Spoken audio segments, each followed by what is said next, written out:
What's up? It's me, Mikey Pipes. And I don't know, HVAC just finds me.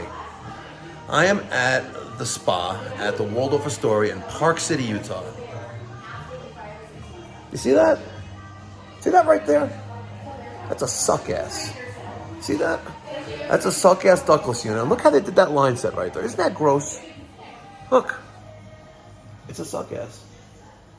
And look how suck ass they put it in.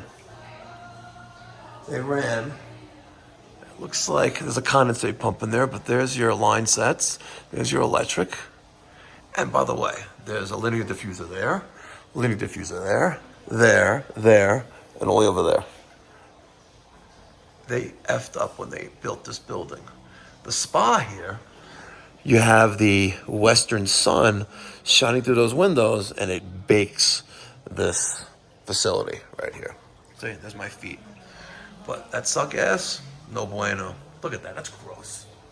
Come on, you should be ashamed of yourself. So maybe someone knows someone who put this in, and they're gonna see this video and they're gonna like, well, they didn't want to pay for it. Come on, that one looks nice, but not this one.